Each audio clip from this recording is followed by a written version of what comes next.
మీరు సర్వలోకానికి వెళ్ళి సర్వ సృష్టికి సువార్త చెప్పండి. మీరు సర్వలోకానికి వెళ్ళి సర్వ సృష్టికి సువార్త చెప్పండి అంటే పేతురు, యోహాను, యాకోబు మిగిలిన శిష్యులు ఎవరైతే ఉన్నారో వీళ్ళు సర్వలోకానికి వెళ్ళి సర్వ సృష్టికి సువార్త చెప్పాలి. ఇప్పుడు వీళ్ళు సువార్త చెప్పాలి అంటే యేసుప్రభు అన్నాడు, చెప్పమన్నాను కదని మీరు వెంటనే వెళ్ళిపోయి సువార్త చెప్పొద్దు. మరి ఏం చేయాలి ప్రభు అంటే కనిపెట్టండి అన్నాడు. ఎక్కడ కనిపెట్టాలి ప్రభు అంటే యెరూషలేములో కనిపెట్టండి అన్నాడు. ఎందుకు కనిపెట్టాలి ప్రభు అంటే మీకు శక్తి నొందేంత వరకు కనిపెట్టండి. అంటే మాకు శక్తి ఎలా వస్తుంది ప్రభు అంటే మీ మీదకి ఒక వాగ్దానం వస్తుంది. వాగ్దానం అంటే ఏంటి ప్రభు అంటే ఇల్లు, వాకిలి, పిల్లలు, డబ్బు, ఆరోగ్యం, ఇవే కాకుండా వాగ్దానం అంటే ఏంటి ప్రభు అని శిష్యుడికి చెప్పిన అర్థం ఏంటంటే పరిశుద్ధాత్ముడు మీ మీదకి రావడమే వాగ్దానం. ఆ పరిశుద్ధాత్ముడు మీ మీదకి వస్తే ఏం జరుగుతుంది? ఒక్కసారి అపోస్తుల కార్యం ఏంటంటే సువార్త పుస్తకం అయిన వెంటనే ప్రారంభమైన పుస్తకమే అపోస్తుల కార్యములు. ఆ సువార్త అయిపోతే ఆయన ఏం చెప్పాడు? కనిపెట్టండి. ఎక్కడ కనిపెట్టాలి? యెరూషలేములో కనిపెట్టండి. దేనికోసం కనిపెట్టాలి? పరిశుద్ధాత్ముడి కోసం కనిపెట్టండి. ఎందుకు కనిపెట్టాలి? శక్తి వస్తుంది కనుక కనిపెట్టండి. ఏంటి శక్తి అంటే ఒక్కసారి అపోస్తుల కార్యములు 1వ అధ్యాయం 8వ వచనం చదవండి. అపోస్తుల కార్యములు 1వ అధ్యాయం 8వ వచనం.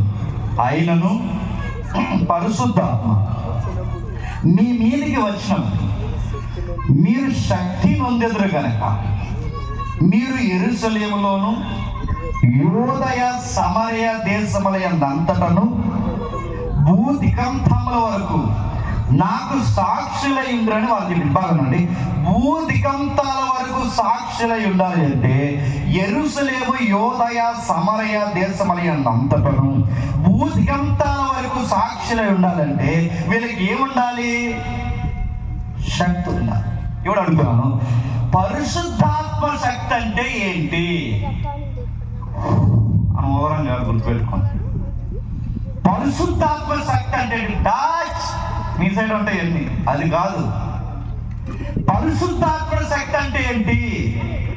కచ్చి పంపడం కాదు. మళ్ళీ చెప్తున్నా, పరిశుద్ధాత్మ శక్తి అంటే కచ్చి పనుకునే ఒక పెద్దమ్మ నీరసం వస్తా కొడుకు రావి హాస్పిటల్కి వెళ్దామంటే రానన్నా, రావే హాస్పిటల్కి వెళ్దాం, ఈ రోగం కుదిరితే పోయేలా ఉన్నావు రా అని అంటే నేను రానురా, నా దగ్గర మందు ఉందిరా. ఆ మందు ఏంటంటే ఇదిగో కచ్చీపు ఉంది, ప్రార్థన కచ్చీపు, ఇందులో పరిశుద్ధాత్మ శక్తి ఉన్నది. ఇప్పుడు మనం 5 సంవత్సరాల క్రితం ఉన్నది. ఆ కొన్న కచ్చీపు ఏం జరగవచ్చునా వేసుకుంటున్నా ఆ ముఖం మీద వేసుకుంటుందంట. అది కనీసం ఉతికంటే వస్తుందంట, ఉతికితే పవర్ పోద్దంట.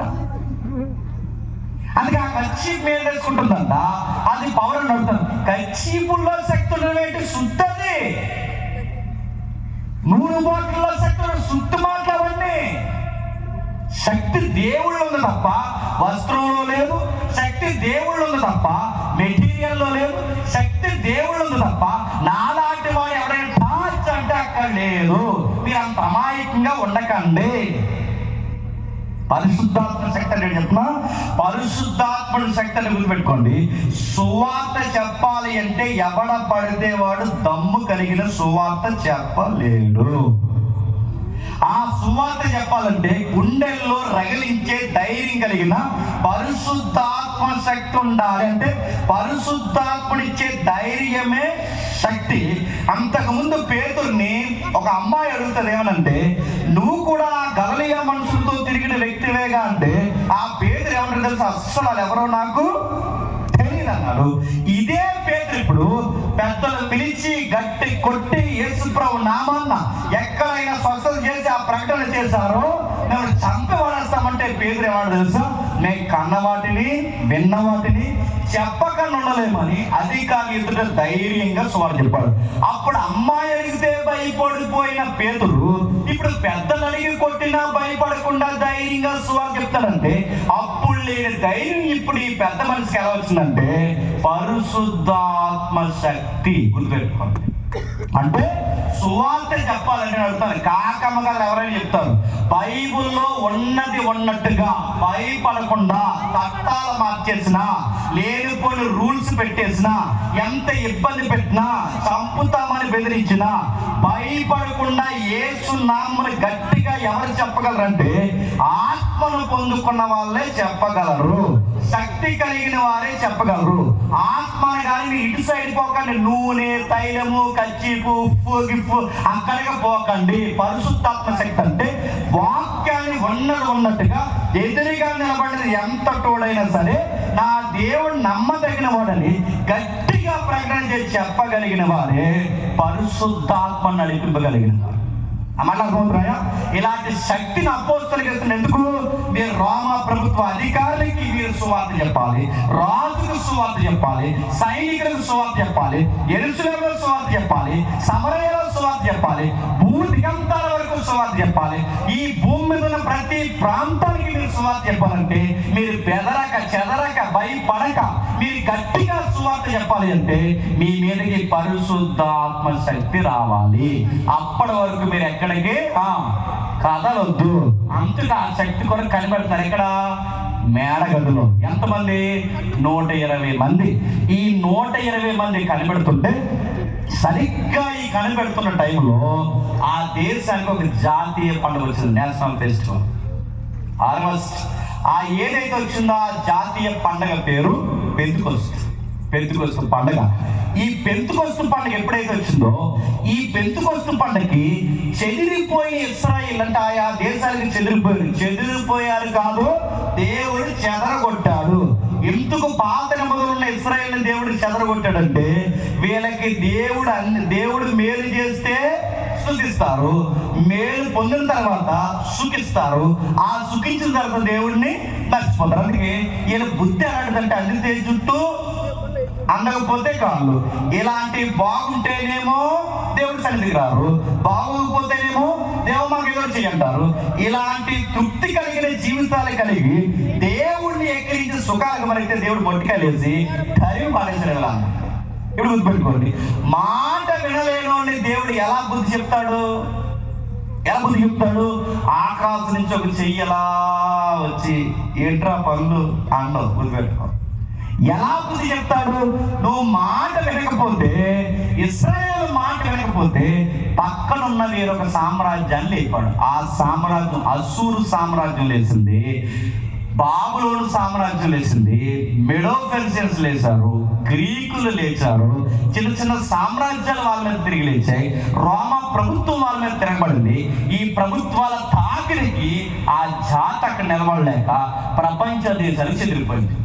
ఈ చెదిరిపోయిన జాతి ఎక్కడికి పోయినా వీళ్ళకి ఒక ఆచార సాంప్రదాయ, వాళ్ళకి ఒక లెగసీ ఉంది. అదేంటంటే సరిగ్గా పండుగ టయానికి యెరూషలేముకి వస్తారు. వాళ్ళకి పండుగలు ఉన్నాయిగా, సుమారు అధికారికి 7 పండుగలు ఉన్నాయి.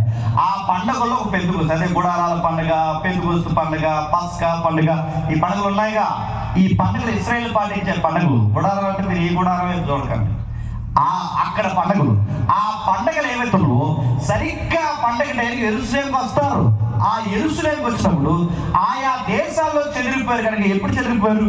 ఎప్పుడు దానియేలు కాలం, ఎప్పుడు దాని ముందు అస్సూరు సామ్రాజ్యం కాలం అంటే సుమారు క్రీస్తు పూర్వం 2000 లేదా సుమారు 2000 లోపు లేదా 1500 దిగువన ఆ స్థాయి నుంచి కొన్ని వందల సంవత్సరాల క్రితం చెదిరిపోయిన తర్వాత ఆ ఊర్లో ఉండిపోతే ఆ తర్వాత పుట్టిన పిల్లలు ఏమయ్యారంటే ఆ సంస్కృతికి, ఆ భాషకి అలవాటు ఉంటాయి. ఇప్పుడు నా మాటలు అర్థమవుతుంది లేదు. ఇప్పుడు మేము ఈస్ట్ గోదావరి కనుక మాకు స్లాంగ్ కొంచెం వెరైటీగా ఉంటుంది, ఈస్ట్ స్లాంగ్ ఉంటుంది మాకు. అదే నేను పొదిలిలో అలా ఉండిపోయాను అనుకోండి, కొన్ని నెలలు సంవత్సరాలు ఉండిపోయాను అనుకోండి, నాకు పిల్లలు పుడతారు చూసారా, ఆ పిల్లలు వచ్చి మీ ప్రకాశం జిల్లాలాగే మాట్లాడతారు. కానీ నేను మాత్రం మా స్లాంగ్లో మాట్లాడతాను. నా తర్వాత వచ్చిన జనరేషన్ మాత్రం ఈ కల్చర్ మీద పడుతుంది. మీకు అర్థమవుతుందా? అలాగే ఈ ప్రపంచ దేశానికి చెదిరిపోయిన ఈ ఇశ్రాయేలు అందరూ వాళ్ళ తరాలు విస్తరించిన తర్వాత 100 సంవత్సరాల తర్వాత అసలు భాష మర్చిపోయి, అసలు భాష ఏంటంటే హీబ్రూ. ఆ హీబ్రూ భాష ఎప్పుడైతే వీళ్ళు మర్చిపోయారో వీళ్ళ తరాలు ఆయా భాష సువార్త నేర్చుకుని మళ్ళీ ఇక్కడికి వచ్చారు. వచ్చిన తర్వాత ఈ పండగ ఆశిస్తుంటే వీళ్ళందరికీ సువార్త చెప్పాలి. ఇందాక 8వ వచనం చెప్పాను చూసారా, సర్వలోకానికి సువార్త చెప్పాలి. ఇప్పుడు ఈ లోకమంతా ఇక్కడ మెజారిటీ ప్రజలు ఇశ్రాయేలు వచ్చారు కనుక 20 లక్షల మందికి సువార్త చెప్పాలి కనుక పరిశుద్ధాత్ముడు సరిగ్గా పండగ టైంలో 120 మంది మీదకి దిగాడు. ఎప్పుడైతే ఆ 120 మంది మీదకి దిగాడో, ఈ 120 మంది మీదకి దిగిన తర్వాత ఈ 120 మంది కూడా ప్రవచనాలు చెప్పడం స్టార్ట్ చేశారు. క్షమించండి, సువార్త చెప్పడం స్టార్ట్ చేశారు. వీళ్ళు సువార్త చెప్తున్నప్పుడు వాళ్ళ భాషలో వాళ్ళకి అర్థమవుతున్నాయి. అంటే వీళ్ళకి ఏ భాష, గ్రీక్ అయితే గ్రీక్ అర్థమవుతుంది, ఫ్రెంచ్ అయితే ఫ్రెంచ్ అర్థమవుతుంది, ఇటలీ అయితే ఇటలీ, రష్యన్, ఏదైనా వాళ్ళ భాషలు వాళ్ళకి అర్థమవుతున్నాయి. అర్థమయ్యేలాగా, విశ్వాసులకు అర్థమయ్యేలాగా ఈ 120 మంది సువార్త చెప్తుంటే అందరికి అర్థమయ్యాయి, కానీ స్థానికులకు అర్థం కాలేదు. మీకు అర్థం కాలంటే ఉదాహరణ చెప్తారండి. ఇప్పుడు ఎక్కడెక్కడో దేశాల అందరికి వచ్చారు అనుకోండి, వాళ్ళ భాష మనకు రాదు, మన భాష వాళ్ళకి రాదు. ఇప్పుడు వాళ్ళకి అర్థమయ్యేలాగా నేను సువార్త చెప్పాను అనుకోండి, సెట్ అయిపోద్ది. ఇప్పుడు వాళ్ళ భాషలో నేను అర్థమయ్యేలా చెప్తే వాళ్ళకి అర్థమవుద్ది. మీకు అర్థమవుద్దా? అప్పుడు మీరేమన్నారంటే వీళ్ళు ఏదో మాట్లాడుతున్నారా, ముందు వచ్చేసారు వీళ్ళు అంటారు. ఇది కొత్త మధ్యలో తాగేశారు, అందుకే వీళ్ళు ఏదో కొంచెం ఎకారం మాటలు మాట్లాడుతున్నారు. ఎవరిని? అపోస్తులు. అప్పుడు వెంటనే నాలాంటి ఒక ఆయన చేశాడు, ఆయన పేరు పేతురు. అలిగి ఏమన్నాడంటే, మీకు అర్థం కానంత మాత్రాన వాళ్ళు ఏదో మద్యం తాగొచ్చారు అనుకోకండి, వాళ్ళు మద్యం ఏమి తాగలేదు. మీకు అర్థం కాని భాష అంటే వాళ్ళకి అర్థమయ్యే భాష మీకు రాదు కనుక మీరు మద్యం తాగుతున్నారు అనుకుంటున్నారు. వాళ్ళు మాట్లాడుతున్న భాష ఏంటో నేను చెప్తాను, దాని పేరు సువార్త. ఆ సువార్తలో ఏం చెప్పాడు పేతురు? వాళ్ళు ఏం చెప్తాను, నేను ఎవరేస్తాడు ఏమనంటే, మీరు ఎవరినైతే సిలువ వేశారో ఆ సిలువ వేసిన క్రీస్తుని దేవుడు మరలా 3వ దినాన్ని తిరిగి లేపాడు, దానికి మేము సాక్షులు. ఇదిగో ఆయన తిరిగి లేస్తాడన్న సంగతి దావీదు ముందుగానే చెప్పాడు. దావీదు తన కోసం కాదు కానీ నజరేయుడైన యేసు కోసమే చెప్పాడు అనడానికి దావీదు సమాధి నేటి వరకు మన మధ్య ఉంది. దావీదు సమాధి నేటి వరకు మన మధ్య ఉంది. అబ్రహాము సమాధి నేటి వరకు మన మధ్య ఉంది. నీతిమంతుల సమాధులు నేటి వరకు మన మధ్య ఉన్నాయి. కానీ ఒక్క సమాధి మాత్రం ఖాళీ ఉంది. ఆ సమాధిలో ఉన్న వ్యక్తి తిరిగి లేచాడు. ఆ సమాధిలో ఉన్న వ్యక్తి తిరిగి లేచిన వ్యక్తి పేరు మేము ప్రకటిస్తున్న నజరేయుడైన యేసు. మీరు సిలువ వేసిన యేసు, ఆయన దేవుని బలము చేత, శక్తి చేత తిరిగి లేచాడనగానే వీళ్ళందరూ భయపడిపోయి ఎబ్రీలందరూ ఏమన్నారంటే, ఇప్పుడు మేము ఏం చేయాలని అడిగారు. ఏం చేయడం ఏంటి? నీ పాప క్షమాపణ నిమిత్తము చెప్పండి. బాప్టిజం తీసుకున్నంటే ఆ బాప్టిజం తీసుకున్నారు సుమారు 3000 మంది. అర్థమవుతుందా? అర్థమవుతుంది చెప్పి అర్థమైనట్టు చూడండి. ముందుకెళ్ళేసరికి కానీ అర్థమవుతాయి, గ్యారంటీ చెప్తున్నా. సరే, ఎప్పుడైతే ఈ 3000 మంది మారారో, ఈ 3000 మంది, ఈ 120 మంది, 3120 మంది, ఈ 3120 మంది మారిన తర్వాత వీళ్ళందరూ కలిసి సంఘము క్రీస్తు శకం 33లో అధికారికంగా రెబ్బన్ కటింగ్ జరిగింది, ప్రారంభించబడింది. ఎప్పుడైతే ప్రారంభించబడిందో అంతా బాగుంది. 3000 మందిలో మళ్ళీ ఇంకా జనం పెరిగారు, 4000 అయ్యారు, 4000, 5000 అయ్యారు. అంత జనం పెరుగుతున్న టైంలో గొడవలు ఆలోచిస్తే చెప్పిన, నలుగురు ఉన్నప్పుడు గొడవలు రావు, నలుగురు 8 ఉన్నప్పుడు గొడవలు రావు, 10 మంది ఉన్నప్పుడు గొడవలు రావు. ఆ 10 మందే 100 మంది అయితే గొడవలు వచ్చేస్తారు. అందుకే తెలుగులో సాంగతి తెలుసా, మంది ఎక్కువైతేనట మంచిగా పల్సగా అయిపోయిందండి. మామూలు పల్సగా, చాలా పల్సగా అయిపోయింది. ఎందుకంటే జనాభా పెరిగిపోయి గొడవ పెట్టుకున్నారు. ఎక్కడ గొడవ పెట్టుకున్నారు అంటే పాటల దగ్గర కాదు, వాక్యాల దగ్గర కాదు. ఎక్కడ గొడవ పెట్టుకున్నారంటే భోజనాలు కాదు గొడవ పెట్టుకున్నారు.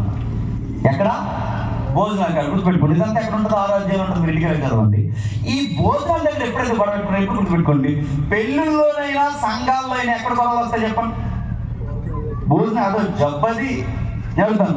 జరిగే పెళ్ళిలో భోజనాల కాడ గొడవ, జరిగే ప్రేమ విందుల్లో కూడా భోజనాల దగ్గర గొడవ. ఇప్పుడు ప్రశ్న, భోజనాల దగ్గర ఎందుకు గొడవ వస్తుంది? ఎందుకు గొడవ వస్తుందంటే ఆ వడ్డించే వాళ్ళు వంకరాలు అయితే వస్తాయి. ఆ వడ్డించే బ్యాచ్ వంకర బ్యాచ్ ఏంటంటే వీళ్ళు ఏం చేస్తారు? నచ్చిన వాళ్ళకి ఒకలా వడ్డిస్తారు, నచ్చిన వాళ్ళకి ఒకలా వడ్డిస్తారు, పేరున్న వాళ్ళకి ఒకలా వడ్డిస్తారు, పేరు లేని వాళ్ళకి ఒకలా వడ్డిస్తారు. మోతి వరకు వద్దన్న 2 గంటలకి వేస్తారు. పేదలు ఉంటే త్వరగా తీసి పక్క పోంటారు. ఇలాంటి పక్షపాత వడ్డింపులు వడ్డిస్తే గొడవ వస్తాయా రావా? అంటే నీకు పేరున్నవాడిని ఒకలా చూస్తాం, అమాయకులేమో ఒకలా చూస్తాం, పేదోళ్ళేమో త్వరగా తినలేకమంటాం, గొప్పోళ్ళేమో వద్దన్నా కొట్టించి మీద మీద అన్ని వేస్తాం. ఇలాంటి పక్షపాత ధోరణి చేస్తే రాదా? వచ్చేసింది. అదే చూడండి, వడ్డించే దగ్గర చాలా మంది చేసే దొంగ బుద్ధి చెప్తున్నా, ఈయన బ్యాచ్ కోసం వాళ్ళ కూరలు దాచేస్తారు, కూర దాచేస్తారు, చారు చారు చారు దాచేస్తారు. తండ్రి చెప్తున్నా పెరుగు బగ్గలు దాచేస్తారు. పెరుగు దాచి వెళ్ళరా అడుగుతాను, పెరుగు దాచి ఎంతసేపుగా అడుగుతాను, పెరుగు దాచేస్తారు. కూర ఎందుకు దాచేస్తారంటే ఆ లోలు వస్తారు, ఆ లోలు అదే అది బ్యాచ్ వంశం ఉంటారు కదా, అదేతో ఆ వడ్డిద్దామని ఇలాంటి కుళ్ళు బుద్ధి సూక్ష్మ బుద్ధి అసలు వస్తే గొడవలు రావా? వచ్చేసాయి. ఎప్పుడైతే వచ్చాయంటే అరే ఇలా గ్రీకులు రా, వీళ్ళు ఎబ్రిల్ రా, వీళ్ళ పలానా రా, వీళ్ళ పలానా రా, వీళ్ళ మన ప్రాంతం వాళ్ళు రా, వీళ్ళ బయట వాళ్ళు రా, ఇలా తారతమ్యాలతో ఎప్పుడైతే వడ్డించారు గొడవలు వచ్చాయి, ఆ గొడవలు అపోస్తుల చెవిలో పడ్డాయి. అపోస్తులు అంటే ఎవరో 12 మంది ఉన్నారుగా పెద్దోళ్ళు, ఆ 12 మంది చెవిలో పడితే ఆ పెద్దోళ్ళు ఏం చేశారంటే గొడవలకు కారణం వడ్డించేవాళ్ళు కనుక టీముని మార్చండి అన్నారు. మొత్తం ఆ టీం మార్చేశారు. కానీ గుర్తుపెట్టుకుని మనుషుడు ఆలోచనకి దేవుడు ఆలోచన తెలుసా? టీం మార్చడం కాదు, దేవుడు టీమునే లేపేయాలనుకున్నాడు. గొడవలు టీం మారిస్తే ఆగో, టీమునే తీసేయడానికి ఆ టీములో యాక్టివ్ మెంబర్ అయినా స్టెఫను తీశాడు. ఎందుకు తీశాడు? ఇశ్రాయేలు కుదురింగా ఉండి దేవుని ఆశీర్వాదాలు పొంది మత్తెక్కిపోయి గొడవ పెట్టుకుంటే ఎలాగైతే ప్రపంచ దేశాలకు ఇశ్రాయేల్ని చెదరగొట్టేశాడో, వీళ్ళు కూడా ఇలాగే కుదిరింగ్ ఉండి వాక్యం వినకుండా, ప్రార్థన చేయకుండా, సహవాసం ఉండకుండా గొడవలు ఎప్పుడైతే పెట్టుకున్నారో వీళ్ళ మొత్తం కూడా వదిలించడానికి దేవుడు ఏం చేశాడంటే స్టెఫను వాళ్ళ కళ్ళ ముందు చంపించి తన మరణాన్ని వాళ్ళ కళ్ళకు చూపించి వాళ్ళ గుండెల్లో భయం పెట్టి సంఘం మీదకి మతము, సంఘం మీదకి రాజకీయాన్ని ఎప్పుడైతే ఒత్తిడి తీసుకొచ్చేలాగా అనుమతి ఇచ్చేశాడో ఆ దెబ్బకి సంఘం ఏమైందంటే చెప్పండి, చెదిరిపోయింది. ఈ చెదిరిపోయిన సంఘం యెరూషలేము, సమరయ పరిసర ప్రాంతాలకి, ఆయా ప్రాంతాలకు చెదిరిపోతే సంఘం బెంబేలెత్తిపోయి దేవుడికి దూరం కాకూడదని ఆ సంఘాన్ని ధైర్యపరచడానికి పేతురు గారు నాగిటి మీద చెయ్యేసిన మనం ఎనిదిరిగి చూడకూడదు. క్రైస్తవుడు అయినందుకు ఆ పేరుని బట్టి మనం సిగ్గుపడకూడదు. మనం గొప్ప గురుతర బాధ్యతున్నాం. మనం దేవుని పరిచర్యకి సాక్షిగా ఉండాలి. మీరు ఎక్కడున్నా క్షేమంగా ఉండండి అని ఆ చెదిరిపోయిన సంఘానికి ధైర్యం చెప్పడానికి రాసిన పత్రికే చెప్పండి, పేతురు రాసిన మొదటి పత్రిక. అది పత్రిక వెనకాల చరిత్ర. ఇలా పత్రిక రాసి ఆ పత్రికలో ఎలాంటి సంగతి చెప్తున్నాడంటే దేవుడు ఒక రాయిని నిలబెట్టాడు. ఆ రాయిని గురించి ప్రకటించమని కొంతమంది వ్యక్తుల్ని ముందు నిలబెట్టాడు. ఆ నిలబెట్టిన వాళ్ళు పడగొట్టి వాళ్ళే పడిపోయారు. ఆ పడిపోయిన విషయాలు ఎందుకు పడిపోయారంటే వాళ్ళు సమస్త విషయాల్లో దుష్టక్రియలకు అలవాటు పడిపోయారు. వాళ్ళ దుష్టక్రియల దోషణ మాటలకు అలవాటు పడిపోయారు. వాళ్ళు కొత్తగా జన్మించడం మానేశారు. వాళ్ళ దరిద్రపు దుష్ట కార్యాలకు అలవాటు పడిపోయారు. వాళ్ళు చెయ్యాల్సిన పనిని వదిలేశారు. వాళ్ళు చెయ్యాల్సిన పని చేయకుండా మరి ఏం చేశారంట? చదువు ఒకసారి, అదే 2వ అధ్యాయం మొదలు వచ్చిన చదవండి ఒకసారి. ప్రభు దయాళుడని మీరు రుచి చూచి ఉన్న ఎడల ఆ రుచి చూస్తే సమస్తమైన దుష్టత్వము, సమస్తమైన కపటము, వేషధారణ మానేయాలని కొంతమందిని కోరుకున్నాడు. వాళ్ళు అలా చేయలేకపోయారు. వాళ్ళు చేయలేని పని ఎందవచ్చులో ఆ కట్టేవారు ఎవరైతే ఉన్నారో వాళ్ళు కవిదైలై తొట్టెలుచున్నారు. దానికే వారు నియమింపబడ్డారు. దానికే పనికి వస్తారు. వాళ్ళు నిలబెట్టంటే వాళ్ళు పడిపోయారు, ప్రకటించంటే పాపులైపోయారు, నిలబడంటే పరిశుద్ధతను పోగొట్టుకున్నారు. ఈ పనులు ఎప్పుడైతే చేశారో వాళ్ళు చేయలేని పనిని ఇప్పుడు చీకట్లో నుంచి మనల్ని నిలిచాడంట. నా మాట అర్థమవుతున్నాయా? అంటే వాళ్ళు చేయలేని పనిని చీకట్లో ఎవరైతే ఉన్నారో మనల్ని పిలిచేమన్నారంటే వాళ్ళు ప్రకటించలేనిది ఇప్పుడు మనల్ని ప్రకటించబడుతున్నాడు. ఎవరాళ్ళు ఏం ప్రకటించలేకపోయారు, ఏం చేయలేకపోయారు, ఇదంతా తెలియాలి అంటే ఒక్కసారి పాత నిబంధన రావాలి. చూద్దాం ఒకసారి నిర్గమాకాండము 19వ అధ్యాయం. నిర్గమాకాండము త్వరగా నిర్గమాకాండము 19వ అధ్యాయం 4-5 వచనాలు చదువుదాం ఒకసారి. నేను ఐగుప్తీయులకు ఏమి చేసినో నేను గెద్ద రెక్కల మీద మోసి నా యొద్దకు మిమ్మల్ని ఎట్లు చేర్చుకుంటునో మీరు చూశారు. మీరు నా మాట శ్రద్ధగా విని నా నిబంధన అనుసరించి నడిచిన ఎడల సమస్త దేశ జనములలో స్వకీయ సంపాద్యమగుదురు. సమస్త భూమియు నాదే కదా. మీరు నాకు యాజక రూపకమైన రాజ్యముగాను పరిశుద్ధమైన జనముగాను ఉందురని చెప్పిన ఆలోచన చేత చూడండి. మీరు నాకు యాజక రూపకమైన రాజ్యముగాను పరిశుద్ధమైన జనముగాను ఉందురని చెప్పిన. ఇందాక ఈ మాట ఎక్కడో చదివాం. ఎక్కడ? పేతురు రాసిన మొదటి పత్రిక 2వ అధ్యాయం 9వ వచనం చదివంటే పేతురు గారు చెబుతున్న మాట ఎక్కడదన్నమాట? నిర్గమాకాండం 19వ అధ్యాయం 6వ వచనంలో ఉన్న మాట అన్నమాట. అంటే ఈ నిర్గమాకాండంలో ఉన్న మాటే పేతురు గారు క్రొత్త నిబంధనలో పత్రికలు చెప్తారంటే ఈ మాట పేతురు గారు చెప్తున్న మాట అంతకుముందు మోసే ద్వారా దేవుడు ఇశ్రాయేలుకి చెప్పిన మాట. అంటే పేతురు గారు 2వ అధ్యాయంలో వారు నిలబడలేకపోయారు, ప్రకటించలేకపోయారంటే వారంటే అక్కడ వారు ఎవరు? ఇశ్రాయేలు. ఆ ఇశ్రాయేలుకి ఏం అప్పగించాడంటే ఇప్పుడు రాస్తున్నాడు వాళ్ళ మూలాలు ఆలోచనలో. నేను ఐగుప్తీయులకి ఏమి చేశానో మిమ్మల్ని గెద్ద రెక్కల మీద మోసి నా యొద్దకు మిమ్మల్ని ఎట్లా చేర్చుకుంటున్నో మీరు చూశారు.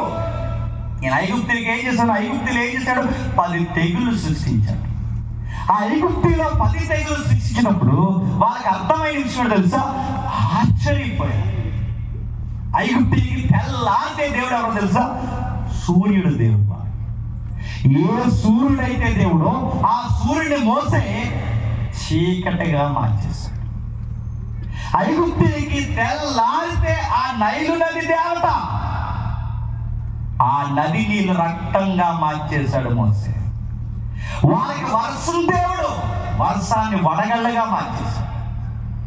వారికి భూమి దేవుడు భూమి పంటలు పండకుండా చేసేసారు. వారికి గాలి దేవుడు గాలిలో మిడతలు రప్పించాడంటే మోసేని చూస్తుంటే ఐగుప్తి ప్రభుత్వాన్ని గజగజ వణికించేశాడు. వణికిపోయింది ఆ ప్రభుత్వం. ఎలా వణికిపోయిందంటే మన దేవుడు సూర్యుడు అనుకుంటే సూర్యుడు మోసే మాట వినడం ఏంట్రా? మన దేవత నది అనుకుంటే మన దేవత మోసే మాట వినడం ఏంటి? గాలిది మోసే మాట వింటుంది, సూర్యదేవుడు మోసే మాట వింటున్నాడు, గాలి వర్షం మోసే మాట వింటుంది, ఈ నది నీళ్లు మోసే మాట వింటున్నాయి, మన రోగాలు మోసే మాట వింటున్నాయి. మోసే చెప్పిన మాటకి మనం దేవుళ్ళు అనుకుంటున్నాం మోసే మాట వింటున్నాయంటే, మన దేవుళ్ళే మోసే మాట వింటున్నాయంటే మరి మోసే నమ్మిన దేవుడు ఇంకెంత గొప్పోడు. అది వాళ్ళకి అర్థం ఎవరికి? ఐగుప్తీయులకి కాదు, ఇశ్రాయేలుకి కూడా. మోసే శాసిస్తుంటే సూర్యుడు నలుపు అయిపోయాడు, నది రక్తముగా మారిపోయింది, వర్షం వడగళ్ళగా మారిపోయింది, భూమి తన ప్రతికూలతను చూపించింది, పంట మేసే ఆ పురుగులు దట్టమైనగా వారి మీదకు వచ్చేసి ఈ 10 తెగుల చేత బెంబెలెత్తిపోయారు. ఇవన్నీ ఎవరు చూశారంటే ఇశ్రాయేలు కల్లారా చూశారు. ఏళ్ళ నీళ్లు ఎరుపెక్కలేదు. ఎవరి నీళ్లు? ఇశ్రాయేలు నీళ్లు ఎరుపెక్కలేదు. ఐగుప్తీయులు తాగుతున్న ప్రతి నీటి తొట్టు కూడా ఎర్రగా మారిపోయింది. వేల మీద తాగనండి, వేల మీద వడగళ్ళ పనులు లేదు. ఇశ్రాయేలు కానీ ఐగుప్తీయులు అందరి మీద వడగళ్ళ పడుతున్నాయి. ఈ ఆశ్చర్యకరమైన కార్యాలు ఎవరు చూసారు తెలుసా? ఇశ్రాయేలు చూశాడు. ఎందుకు ఈ 10 తెగులు చూశాడంటే, ఎందుకు ఈ 10 తెగుళ్ళు వాళ్ళకు చూపించాడంటే, వాళ్ళు చూపిస్తున్నప్పుడు ఆ రాత్రికి రాత్రి దేవుడు ఏమన్నాడంటే, ఒక పండగ చేసుకోండి, ఒక పాట పాడుకోండి, మీకు 430 సంవత్సరాల నుంచి రాని స్వతంత్రాన్ని ఈ రాత్రికి ఇచ్చేస్తా అన్నాడు. మీరు గుర్తుపెట్టుకోండి, ప్రపంచంలో ఏ దేశానికైనా పాటలు పాడుకుని పండగ చేసుకుంటే ఏ దేశానికైనా స్వతంత్రం వచ్చిందా? మీకు చదువుకున్న వారికైతే మీకు అర్థం అవ్వాలి, గుర్తుపెట్టుకోండి. ఏ దేశ చరిత్రలో అయినా ఫెస్టివల్ చేసుకుంటే స్వతంత్రం వచ్చిందా? దేశంలో గుర్తుపెట్టుకోండి, అతివాదులు, మితవాదులు, చిన్నవారు, పెద్దవాళ్ళు, స్త్రీలు, గర్భిణీలు అనేక మంది పోరాటాల్లో, విప్లవాల్లో నలిగి యాసారితేనే దేశానికి చెప్పండి స్వతంత్రం వచ్చింది. ఈవెన్ అమెరికా కూడా గుర్తుపెట్టుకోండి, అమెరికాలో మార్టిన్ లూథరన్ జూనియర్ కింగ్ ఎవరైతే ఉన్నారో ఆయన పాస్టర్ గారు, గుర్తుపెట్టుకోండి. ఆయన కూడా పెద్ద లూథరన్ గారు, చిన్న లూథరన్ ఎవరైతే ఉన్నారో ఆయన పాస్టర్ గారు, ఆయన కూడా నల్ల జాతీయుల పక్షాన్ని నిలబడి ఆయన ఫైట్ చేస్తే గాని స్వతంత్రం వచ్చిందా? నెల్సన్ మండేలా లాంటి మహానుభావులు చనిపోతే ఆ నల్ల జాతికి స్వతంత్రం వచ్చిందా? ఏ దేశమైనా చూడండి, ఏ దేశానికి స్వేచ్ఛ రావాలన్నా ఎవరో ఒకరు చనిపోవాలి. రక్తం కాచారు, ఫైట్ చేశారు, బాధలు పడ్డారు. కానీ ప్రపంచంలో అప్పుడు మొట్టమొదటి ఇశ్రాయేలుకి వాళ్ళ మొట్టమొదటి స్వతంత్రం ఏదైతుందో రక్తం వలకుండా, గుర్తుపెట్టుకోండి, చెమట పట్టకుండా రాత్రికి రాత్రి ఒక పండుగ చేసుకుంటే ఆ పండుగలో పస్కా పాట పాడుకుంటే ఆ పాట పాడుకున్నందుకు వాళ్ళ స్వతంత్రం వచ్చిందంట. ఎలా వచ్చింది తెలుసా? గెద్ద రెక్కల మీదకి తన పిల్లల్ని ఎక్కించుకుంటే ఎలాగైతే తన పిల్లల్ని రెక్కల మీద అలా తిప్పుతుందో ఇశ్రాయేలును కూడా అలాగంటే యాసిడ్ రెక్కల మీద ఎక్కించుకున్నాడు కాదు. దాని అర్థం ఏంటంటే వీళ్ళకి నడుస్తున్నప్పుడు చెమట పట్టలేదు. చెమట పట్టకపోతే బట్ట మాయలేదట. బట్ట మాయమే కాదు, చెప్పులు అరగలేదట. చెప్పులు అరగకపోవడమే కాదు, వాళ్ళకి ఆకలి వేస్తే ఆకాశం నుంచి మన్నా పడిందంట. వాళ్ళకి దాహం వేస్తే బండ నుండి నీళ్ళు వచ్చాయట. అంటే వాళ్ళని ఎలా తీసుకొచ్చారంటే గెద్ద తన పిల్లల రెక్కల మీదకి ఎలా ఎక్కించుకుంటుందో వీళ్ళకు కూడా అలుపు సలుపు లేకుండా చెప్పండి స్వేచ్ఛగా పండగ చేసుకుని పాట పాడుకుంటే ఐగుప్తి ప్రభుత్వం భయపడిపోయిందంట. అలాంటి స్వతంత్రం వీళ్ళకి ఇస్తే ఎందుకు ఇచ్చా ప్రవ్వా అని వాళ్ళు అడక్క ఉనిపోయి ఏడేమంటాడంటే కాగా అన్నాడు. ఏంటంట? కాగా. కాగా అంటే ఇన్ని తెగుళ్ళ మధ్య, ఇన్ని అద్భుతాల మధ్య మిమ్మల్ని ఎందుకు నేను బయటికి తీసుకొచ్చానంటే కాగా అంటే మీరు నా పక్షాన్ని ఒక పని చెయ్యాలి. ఏం చెయ్యాలి ప్రభు అంటే నా మాట శ్రద్ధగా విని నా నిబంధన అనుసరించాలి. అంటే నిబంధన ఏంటో తెలుసుకోవాలి, నా మాట వినాలి. వినాలి, నిబంధన చదవాలి. వినాలి, నిబంధన చదవాలంటే ఇన్ని తెగుళ్ళు, ఇన్ని అద్భుతాలు, ఈ ఐగుప్తీల మధ్య నుంచి మమ్మల్ని ఎందుకు తీసుకొచ్చావంటే మాట వినాలి. ఇప్పుడు ప్రశ్న, మాట వింటే ఏమవుతుంది ప్రవ్వా? జాగ్రత్త, ఇది కూడా మనకు వచ్చేసి గుర్తుపెట్టుకోండి. మాట వింటే ఏమవుతుంది ప్రభు అంటే నువ్వు వ్యవసాయకుడు అయితే నీ పంటను నేను ఆస్వాదిస్తా. నువ్వు నా మాట విని నా నిబంధన పాటిస్తే నీ గుడారానికి ఏ తెగులు వచ్చా. నువ్వు నా మాట వింటే నీ సంతానాన్ని ఆశీర్వదిస్తాను. నువ్వు నా మాట వింటే నీ ఆరోగ్యాన్ని బలపరుస్తాను. ఈ రోజు కూడా అంటే ఈ రోజుకి మీ వ్యవసాయాలు అదిరిపోవాలన్నా, మీ పిల్లలు మీకు కలిసి రావాలన్నా, మీరు ఫైనాన్స్లో, హెల్త్లో, ఫ్యామిలీలో అన్ని విధాలుగా బ్లెస్ అయిపోవాలి అంటే సూత్రం ఒకటే, మాట వినాలి. ఆ మాట వినాలి, ఈ నిబంధన చదవాలి, ఈ చదివిన నిబంధనని పాటించాలి. చెప్పే మాట వినాలి, మాట వినాలి, పాటించాలి. ఇంతకీ ఏ మాట వినాలి, వీళ్ళు ఏం పాటించాలంటే 430 సంవత్సరాల నుంచి ఆ బానిసత్వంలో ఉన్న వీళ్ళు బయటకు వచ్చిన తర్వాత సరిగ్గా ఒక ఏరియాకి వచ్చేసరికి మోసేతో దేవుడు అంటాడు వీళ్ళందరినీ ఇక్కడ ఆపి అన్నాడు. ఆ ఏరియా పేరు సీనాయి భూభా. మీకు అర్థమైనా అర్థమవుకపోయినా అర్థమైన చూడమని చెప్పి ముందుకు వెళ్తారు కానీ అర్థమవుతాయి. ఎందుకంటే మనకు తెలియాలి. ఈ మర్మం మీకు తెలిస్తే, ఈ బయలుపరచబడిన మర్మం మీకు తెలిస్తే మీ వ్యవసాయాలు, మీ కుటుంబాలు అదిరిపోతాయి. మళ్ళీ చెప్తున్నా, ఇది తెలియక మీరు ఖచ్చితంగా కొనుక్కుంటారు. మళ్ళీ చెప్తున్నా, ఇది తెలియక నునుమరు, ఈ రహస్యం తెలియక, ఈ బయలుపరచబడిన రహస్యం తెలియక, దేవుడు ఎలా ఆస్వాదిస్తాడని తెలియక ఆ అరటి పళ్ళు, యాపిళ్ళు కొనుక్కుంటున్నారు. ఇది తెలుసుకొని మీ చేతుల్లోనే బయలుపరచబడిన మర్మం ఉంది, అది స్వీకరించుకున్నారు. ఈరోజు మనకి ఇంకా మన కొరకు దినమెల్లా చేతులు దాచి ఆయన మనకి చెబుతున్నాడు. ఇది బుర్రకు ఎక్కించుకోండి. చెప్పాడు, శ్రద్ధగా మాట వినమన్నాడు, పాటించమన్న నిబంధన. ఇప్పుడు 430 సంవత్సరాలు అక్కడ ఉన్నారు. వాళ్ళు 430 సంవత్సరాలు ఏమన్నారు? ఏమిండవేంటి? ఐగుప్తి అధికారం మాటలు, ఐగుప్తి సంస్కృతిని పాటించారు, అదే పాటించారు, ఆ మాటలు విన్నారు. ఎప్పుడైతే వీళ్ళని పాటించారో వీళ్ళ బుర్రలకు ఏమెక్కిందో చెప్తున్నా, వీళ్ళకి మత్తు ఎక్కింది. అక్కడ అబద్ధాలు కలవడబడిపోయారు, వ్యభిచారాలు కలవడబడిపోయారు, దొంగతనాలు కలవడబడిపోయారు, పిచ్చి పనులు కలవడబడిపోయారు. ఇవన్నీ ఇప్పుడు వీళ్ళకి తప్ప అని చెప్పాలంటే సీనాయి భూభాగం దగ్గరికి ప్రజలు తీసుకొచ్చి మోసేని అక్కడ ఆపేసి, మోసే నువ్వు పైకి రా అన్న. ఎక్కడికి? కొండ మీద. ఎప్పుడైతే ఆ సీనాయి పర్వతం మీదకి వచ్చాడో ఆ పర్వతం పైన 40 రోజులు దేవుడు మోసేతో మాట్లాడతాడు. ఎలా మాట్లాడతాడు మోసేతో అంటే, పెల ఉరుములు, ధగ మెరుపులు, దట్టమైన మేఘాలు, ఆ ధూమ మేఘాలు చేత పర్వతం కంపించిపోతే పర్వతపు పునాదులు, పర్వతపు బండరాళ్ళు అదిరిపోయట. అలాంటి భయంకరమైన వాతావరణంలో దేవుడు 40 రోజులు మోసేతో దేవుడు మాట్లాడుతుంటే, దేవుడితో మోసే మాట్లాడుతుంటే మోసే ముఖం తెల్లగా. ఇప్పుడు బాగుందండి, అంత గంభీరమైన దేవుడు 40 రోజులు మోసేతో ఏం మాట్లాడుంటాడు? ఇప్పుడు పెద్ద ఆయన వచ్చాడు అనుకోండి, పెద్ద ఆయన వచ్చినప్పుడు పెద్ద విషయాలు మాట్లాడాలి, చిన్న విషయాలు మాట్లాడాలి? చెప్పాలి, పెద్ద విషయాలు మాట్లాడాలి. ఎందుకంటే ఆయన పెద్ద ఆయన, జ్ఞానం ఉన్నవాడు. అలాంటి పెద్ద ఆయన పెద్ద విషయాలు మాట్లాడకుండా 40 రోజుల్లో మోసేతో మాట్లాడింది తెలుసా? నువ్వు కిందకి వెళ్ళి ఈ 2 పలకల మీద ఉన్నవి చెప్పు. ఏమన్నా ఏంటి ఆ పలకల మీద అంటే, అబద్ధం ఆడొద్దని చెప్పాలి. ఇది పెద్ద విషయం అండి. ఇది అంత పెద్ద ఆయన మెరుపుల మధ్య, మేఘాల మధ్య, దట్టమైన ఆ పొగ మధ్య, భయంకరమైన ఆ మెరుపుల మధ్య వచ్చిన దేవుడు ఏం మాట్లాడాడంటే అబద్ధాలు ఆడొద్దు అన్నాడు. అది పెద్ద విషయమా? ఇప్పుడు మేము రాజమండ్రి గిరిగిరి పెద్ద ఇబ్బంది ఏం లేదు. అది అమెరికా నుంచి వస్తే బిల్డప్ ఎలా ఉంటుంది? మామూలుగా ఉంటుంది బిల్డప్ అని అడుగుతాను. ఎయిర్పోర్ట్ కారు పంపిస్తారు, ఫాస్ట్ గారు పంపిస్తారా? వెనకో కారు, ముందో కారు, ఎవరు మామూలుగా ఉండదు. అక్కడి నుంచి దిగుతాం, ఆ దిగిన వెంటనే నా డోర్ నేను తీసుకోను. తీస్తారు, ఆడవారు పేర్చుంటారుగా, ఆ డోర్ తీస్తారు. ఆ డోర్ తీసుకుంటే నా బైబిల్ నేను మోయను, మోస్తారు. నా వాటర్ బాటిల్ నేను మోయను, మోస్తారు.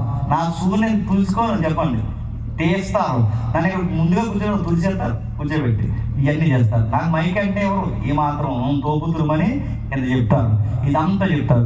మళ్ళీ నన్ను అక్కడి నుంచి తీసుకున్నప్పుడు ఈ పని పాటని 1000 రూపాయలు పెంచి బాడీ గార్డ్ పెట్టరు సార్. ఈ మధ్య 500 రూపాయలు పెంచుకున్నారంట. అస్సలు సిగ్గు నడుపుతాను. బాడీ గార్డులు పెట్టుకుని ఏ పాస్టర్ను కూడా మీరు పిలవకండి. దొంగల ముట్టాలు మళ్ళీ చెప్తాను. దేవుని సేవ చేద్దాం ఇలాంటి కుర్రోలు మనలాంటి వెనకొస్తే వాళ్ళని బాడీ గార్డులుగా మారుస్తున్నాడంటే అసలు అది ఎంత దొంగ అయితే మారుస్తాడండి అని వాళ్ళు రోజు 1000 రూపాయలు ఎత్తాడు. ఎంత దొంగ అని నేను అడుగుతాను. మనకి బాడీ గార్డులు ఏంటంటే, నువ్వు ఎమ్మెల్యేవా పాస్టరా తీసుకొస్తుంది ఈ బాడీ గార్డు ఉన్నారంట. తప్పుడు నీకు ఎవడ మీరు అడ్డు తప్పుడు ఎవడు అడ్డలేడు మీరు కదా ఎమ్మెల్యే మరి తప్పుడు. ఏం తలావుల్లో తీసుకొచ్చి ఇంత పెద్ద ఆయనకి నిలబెట్టిన తర్వాత ఆ పెద్ద ఆయన ఎలాంటి చెప్పారు? అమెరికా ఫ్లైట్, కారు, బాడీగార్డ్ ఇలా అంతా మొత్తం అంతా తీసుకొచ్చి ఇక్కడ నిలబెట్టి ఎంత తలావుడు చేసిన తర్వాత, అమ్మో ఇంత పెద్దగా గంభీరంగా వచ్చి నేను ఎండాకాలంలో కూడా సూర్యసుని వచ్చాడు, గాలి అయిపోయినా ఏం చెప్తారు? మీరు ఎక్స్పెక్ట్ చేస్తారా చేయరా? చేస్తారు. అప్పుడు సీరియస్గా నిలబడి అమెరికా నుంచి వచ్చింది నేను నిలబడి అబద్ధం ఆడకడం దేవుడు దీవించిన కాక అని పోయినప్పుడు మీరు ఏమంటారండి? ఈ మాత్రం దానికి ఫ్లైట్ 1000 రూపాయలు బ్యాచ్ చెప్పండి. ఇంకా ఈయన మళ్ళీ తోపు తురుము ఒక ప్రకటన, ఈయన కారు డీజిల్ దండగా, ఫ్లైట్ టికెట్ దండగా, ఈయన వచ్చి చెప్పింది అబద్ధం ఆడద్దంటే ఈ మాత్రం మాకు తెలియదు అనుకోరా? ఈ పాయింట్ మీకు అర్థమైతే అంత గంభీరమైన దేవుడు అబద్ధం ఆడొద్దని చెప్తున్నాడంటే లోపం ఆయనలో కాదు, ఎవరిలో చెప్పండి. ఇది కూడా చెప్పించుకుంటున్నారంటే బాగున్నట్ట బాగాలేనట్ట? ఇది కూడా అంటే ఇది కూడా చెప్పించుకుంటే బాగున్నట్ట బాగాలేనట్ట? మీకు విషయం చెప్పిన ఇన్ని వాక్యాలు విని ఇంతకాలం నడిచి ఎప్పుడు కూడా సంఘాలకు పోయి అనేక మంది వంకరలు అడుగుతున్న ప్రశ్న చెప్పిన సందర్భాన్ని బట్టి అబద్ధం ఆడొచ్చా? ఆడు నడ్డారు కొట్టుకుంటా వాడు. బైబిల్లో క్రొత్త నిబంధనలో ఒక మాట ఉంది, ఈ మాట అవునంటే అవును, కాదంటే కాదు. నువ్వు ఇంత వాక్యం విని అబద్ధం ఆడొచ్చావంటే ఇది బైబిల్ నీత, బయట నీత? బయట నీత అన్నమాట. ఇశ్రాయేలుకి అబద్ధంగా ఎందుకు అనిపించట్లేదు? ఇప్పటివరకు ఎక్కడ బతుకొచ్చారు వాళ్ళు? ఐగుప్తి భయంకరమైన బయట నీతిలో బతికారు, ఇప్పుడు బైబిల్ నీతిలో తెచ్చారు. అబద్ధం అంటే అక్కడ తప్పు కాదు, వ్యభిచారం చేయడం అక్కడ తప్పు కాదు, అక్కడ దొంగతనాలు చేయడం తప్పు కాదు. ఇప్పుడు ఇలాంటి నీతిలో పెడుతున్నది తప్పు. ఇది వీళ్ళకి తప్పు అని కూడా చెప్పాల్సి వస్తుందంటే వీళ్ళు 400 సంవత్సరాలు ఎదిగారా, చెడిపోయారా? చెడిపోయారు. బయట నీతి ఏం చెప్పినా బయట కొన్నిసార్లు తప్పులను కూడా సమర్థించే దిక్కుమాల తీర్పులు ఉంటాయి తెలుసా? ఈ రాష్ట్రపతి తీర్పులు, ఈ మోదుపూరి తీర్పు. ఈ తీర్పు చెప్తారు ఏమో తెలుసా? ఆవిడ ఏదో తప్పు చేస్తుంది, ఏదో చీకటి పని చేస్తుంది. చీకటి పని చేస్తుంటే ఆవిడ భర్త లేడు, చనిపోయాడు. అప్పుడు ఏమంటారు? తప్పమ్మా, కష్టపడి బతకాలి, ఏంటి పాడు పనులు, అవసరమైన పెళ్లి చేసుకోదా, పిల్లలు చీకటి పనులు చేయకూడదు అనరు. ఏమంటారు చెప్పి పోనీ మరి చేస్తుంది ఏదలా పోయి ఏదో మీద నేను అడుగుతున్నాను.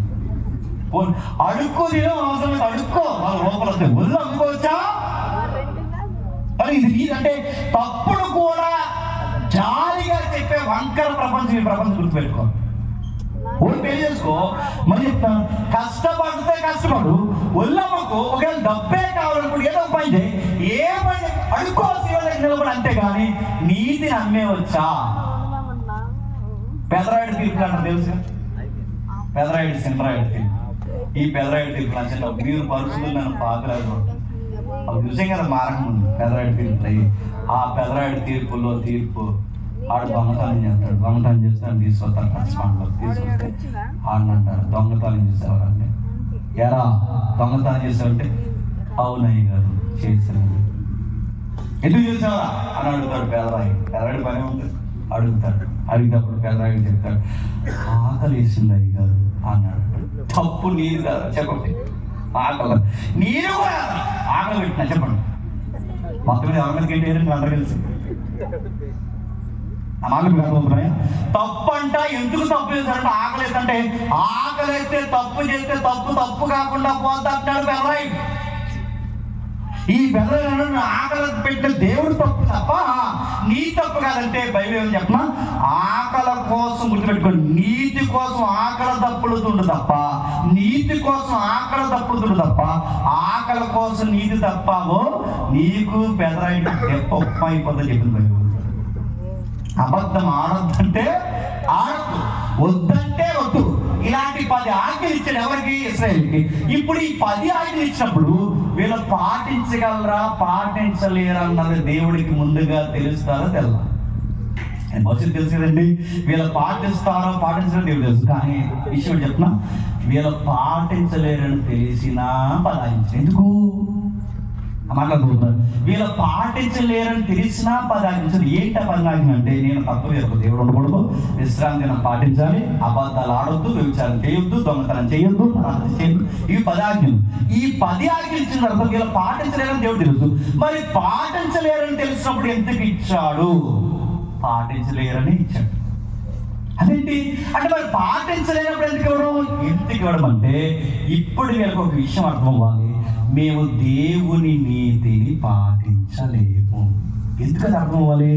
ఎందుకు అర్థం అవ్వాలంటే మేము దేవుడి నీతిని ఎందుకు పాటించలేకపోతున్నామంటే మాలో తెలియని ఒక పాప నైజం ఉందని వీళ్ళకి అర్థం అవ్వాలి. అంటే మనందరూ గుర్తుపెట్టుకోండి. అంటే మనందరికీ తెలియాలంటే తెలియాలి. గుర్తుపెట్టుకోండి, మనందరం ఇక్కడ ఉన్నాం. నేను ముగిస్తాను త్వరగా. అందరం పాపులం అంటే మనం ఏమంటాం? అవునండి, అందరూ ఏ భేదం మీద అందరూ పాపం. అలా కాకుండా ఎవరో ఒకరు లేపి ఈ తమ్ముడు కెమెరా లేవని తమ్ముడు ఏమనుకోగలరు? లేపి ఎగరా పాపి మళ్ళీ కెమెరా కూర్చున్నా అంటాడు. ఏమంటాడు? అందరితో కలిపి పాపులు అంటే ఒప్పుకుంటాను తప్ప వ్యక్తిగతంగా నేను పాప అంటే ఒప్పుకుంటానా?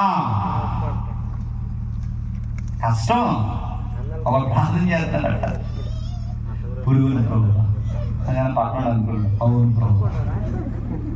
దుర్మార్గం ప్రభు అనగానే అన్నాడు, అవును ప్రభు. నీచిని ఎన్నిక లేనాడు ప్రభు అంటే, అవును ప్రభు అన్నాడు. ఈ వెంటనే కొంచెం ఏ టౌన్ నీకు తెలుసా నేను అన్నాడు. ఎవరిని ఆడు పైకి మనం పాపులు అని ఒప్పుకుంటాం, కానీ వ్యక్తిగతంగా మనం పాపులు అంటే ఒప్పుకుంటామా? ఇప్పుడు చెప్పండి. అందరూ ఒప్పుకోవాలి అంటే మనం స్కాన్ చేసేటప్పుడు కావాలి, మనం వరకెట్టేసేవాడు కావాలి, మనం తప్పుడు వ్యక్తులని చెప్పేవాడు కావాలి, మనం తప్పుడు నైజంతో పాపంతో చెప్పేవాడు కావాలి. అలా మనం బయట పెట్టే అర్థం లాంటి తోటి దాని పేరు 10 ఆజ్ఞలు. గుర్తుపెట్టుకో. ఈ 10 ఆజ్ఞలు ఎప్పుడైతే చదువుతుంటే బాగుంటే పాటించగలనంటే ఉంటాయి. తీరా అవి పాటిద్దాం అనుకునే సమయానికి చెప్పండి పాటించలేదు. ఎందుకంటే అందులో దేవుడి నీతి. ఇప్పుడు చెప్పండి, దేవుడి నీతి ఏంటో కనబడుతుంది, ఆ నీతి ముందు నేను ఎలా ఉన్నానో కనబడుతుంది. ఈ రెండింటి మధ్య ఊగిసలాట జరుగుతుంది. ఇప్పుడు నాకు అర్థమైంది ఏంటంటే, నాకు దేవుడు పాత నిబంధన 10 ఆజ్ఞలు ధర్మశాస్త్రం ఎందుకు ఇచ్చాడంటే, నేను ఎట్టాంటోనో బయటపడడానికే అది స్కానింగ్ మిషన్ ఇచ్చాడు.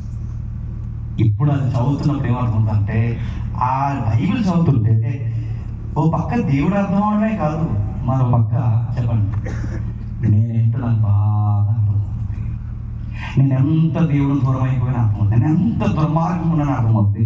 ఇది చదివిన తర్వాత ఈ బైబిల్ పాత నిబంధన కాలంలో అందరికి అర్థమైంది ఏంటంటే, మేము ధర్మశాస్త్రాన్ని 10 ఆజ్ఞలు మేము పాటించలేము. పాటించకపోతే ఏమవుద్దో దీని టైం లేదు కనుక దీని ఒక్కసారి కొత్త నిబంధనలు రాస్తున్నాడు. ఏమని రాస్తున్నాడు సార్ చూడండి. రోమిలికి రాసిన పత్రిక 7వ అధ్యాయం పోలికగా రాస్తున్నాడు చూడండి. రోమిలికి రాసిన పత్రిక 7వ అధ్యాయం 14 చూడండి. రోమిలికి రాసిన పత్రిక 7వ అధ్యాయం 14. ధర్మశాస్త్రం అనగా 10 ఆజ్ఞలు, ప్రవక్తల గ్రంథాలు, 5 పుస్తకాలు, పాత నిబంధన, వీటన్నిటినీ కలిపి ధర్మశాస్త్రము ఆత్మ సంబంధమైనదని ఎరుగుదుము. అయితే నేను పాపమునకు అమ్మబడి శరీర సంబంధమై ఉన్నాను. అనగా నేను చేయనది నేను ఎరుగను, నేను నిశ్చయించినది చేయక దేశించినదే చేస్తున్నాను. నిశ్చయింపనిది చేసిన ధర్మశాస్త్రం శ్రేష్టమైనదని ఒప్పుకుంటున్నాను. కావున ఇకను దాన్ని చేయనది నా యందు నివసించు పాపమే కానీ నేను కాదు. ఎందుకంటే ఇక్కడ అర్థమైతే దేవుడి మనసు ఏంటో, మనం ఏంటో, ఎందుకు ఆశీర్వాదం పొందలేకపోతున్నామో, ఎందుకు దేవుడికి దూరం అవుతున్నాం, ఈ మరణాలు గోళ్ళు ఏంటో మనకు అర్థం అవుతుంది. ఏమంటాడు చూడండి, పౌలు గారు మన అందరి తరఫున బకాలతో పుచ్చుకొని మాట్లాడుతూ ఆయన ఏమంటాడు చూడండి, ధర్మశాస్త్రం అంటే దేవుడిచ్చిన ఆజ్ఞలు శ్రేష్టమైనదని నేను ఒప్పుకుంటాను, ఆత్మ సంబంధమైన ఒప్పుకుంటాను, కానీ దాన్ని పాటించడం మాత్రం నాకు చాలా కష్టంగా ఉంది. ఎందుకు కష్టం ఉందంటే, నాలో ఒక పాప నియమం ఉంది, ఒక పాప స్వభావం ఉంది, అది నన్ను పాటించనివ్వడం లేదు. మీకు అర్థమంటే ఉదాహరణ చెప్తున్నానండి. ఇప్పుడు ఎంత గట్టిగా ఇక్కడ నేను బదలు చెప్తున్నాను, అబద్ధం ఆడొద్దంటే ఆడొద్దని దేవుడు చెప్తాను. మీకు గట్టి చెప్తే నీ మనసు ఏమంటుంది చెప్పినా, నిజంగానే అబద్ధం ఆడకూడదు ఈ రోజు నుంచి అనిపిస్తుంది. కానీ ఈ ప్రసంగమై అలా వెళ్ళేసరికి చెప్పండి పర్వాలేదు. అంటే మనకి బతకాలనే ఉంటుంది, పాటించాలనే ఉంటుంది, వాక్య ప్రకారం ఉండాలనే ఉంటుంది, కానీ తీరా ప్రాక్టికల్గా వచ్చేసరికి చెప్పండి కష్టమైపోతాను. అదే పౌలు గారు అంటున్నారు, నాకు వాక్యం గొప్పదని ఒప్పుకుంటాను, పాత నిబంధన గొప్పదని ఒప్పుకుంటాను, కానీ తీరా పాటిద్దాం అనుకునే సమయానికి నేను పాటించలేకపోతున్నాను. ఎందుకంటే నాలో ఒక స్వభావం ఉంది. ఇప్పుడు నాలో ఒక స్వభావం ఉందని నేను అంటున్నానంటే ఆ స్వభావం ఎక్కడి నుండి వచ్చింది? వాళ్ళిద్దరికి పుట్టాం మనం. వాళ్ళిద్దరికి ఎవరికి? ఆదాము అవ్వ. ఎప్పుడు పుట్టాం? బాగున్నప్పుడు పుట్టామా, వాళ్ళు పాపం చేసి పడిపోయాక పుట్టామని చెప్పండి. ఇది చాలా పెద్ద థియాలజీ, మీకు అర్థమవుతుంది. అని వాళ్ళు బాగున్నప్పుడు పుట్టామా, బాగాలేనప్పుడు పుట్టామా? బాగాలేనప్పుడే ఆజ్ఞ అంతకరించిన పుట్టాం. వాళ్ళకు పుడితే ఆ బుద్ధులన్నీ మనకు వస్తాయా రావా? వస్తాయి. మీకు మాట చెప్తున్నానండి, మొత్తం చెడిపోతే ముద్ద పులిసిపోతే ఆ పులిసిపోయిన పిండి ముద్దలోంచి ఎన్ని చిన్న చిన్న ముద్దలు తీసినా ఆ ముద్దలు కూడా పులిసిపోయిన ముద్దలే అవుతాయి. ఇప్పుడు చెప్పండి, ప్రధానమైన ముద్ద ఎవరో తెలుసా? ఆదాము అవ్వ. ఇప్పుడు ఈ ముద్ద నుంచి వచ్చిన పులిసిపోయిన ముద్దలు ఎవరు చెప్పిన? నువ్వు నువ్వు నువ్వు. ఈ ముద్ద నుంచి వచ్చా కనుక ఆ బుద్ధులు మనకు ఉంటాయి ఉంటాయి. ఈ బుద్ధి ఏం చేస్తుందంట గుర్తుపెట్టుకోండి, దేవుని వాక్యాన్ని పాటించడం లేదంటే, మీరు బాగా వినండి, దేవుని వాక్యం నేను పాటించలేకపోతున్నాను, నాకు ఆదాము బుద్ధే ఉంది అని నన్ను నేను ఒప్పుకోవాలి అంటే నన్ను ఒప్పించేది ఒకటి కావాలి. ఆ ఒప్పించే దాని పేరే 10 ఆజ్ఞలు. ఆ ఒప్పించే దాని పేరే ధర్మ శాస్త్రం. అంటే ఇప్పటికీ మనకు ఉన్నాయంటారండి, అంటే ఉన్నాయి. చెప్పనా, మీ ఇంట్లో చిన్నపిల్లలు ఉంటే ఆమె టెస్ట్ చేయండి. మీ పిల్లల ముందు ఏరే పిల్లలు ఎత్తుకోండి, ఆమె దించే వరకు 7 పాపి నాకు 2 పిల్లలు అది చెప్తున్నా, 7 పాపి ఒట్టు ఆడుకుండ్రా అని వెళ్తే పక్కడికి వెళ్ళి పెన్సిల్ తెచ్చేస్తారు, అప్పుడు తెచ్చేస్తారు. ఇంకా చెప్పండి, ఆడుకున్నప్పుడు అడుగుతాం, ఇలా స్కూల్కి వెళ్ళి చదవాలంటే ఆ స్కూల్ మానేసి ఆ సబ్జెక్ట్ ఫెయిల్ అయిపోతాం. ఆ ఫెయిల్ అయిపోయినా ఎందుకు ఫెయిల్ అయిపోయారు వాళ్ళు, ఇవ్వలేదు సంవత్సరానికి ₹1,00,000 కడతాం, మళ్ళీ యూనిఫామ్ స్నాక్స్ మళ్ళీ అవ్వాలి, నేను బ్యాగు ఇవన్నీ ఫెయిల్ అయిపోతాం అని అన్నాం అనుకోండి.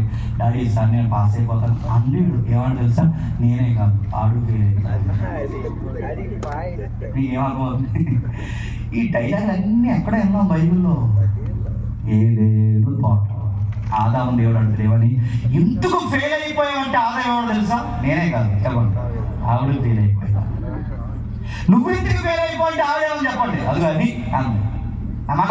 అంటే ఈ గెంటేసుకునే బుద్ధి ఇప్పటికే పిల్లల్లో కనబడుతుందా లేదా? కనబడుతుంది. ఇదే ఆదాము నైజము, ఇదే సింపుల్ నేచర్, దీన్నే పాప స్వభావం, ఇది ఉంది. అందుకే చిన్నపిల్లలు అబద్ధాలు ఆడతారు, వాళ్ళకి కూడా జలసి ఉంది.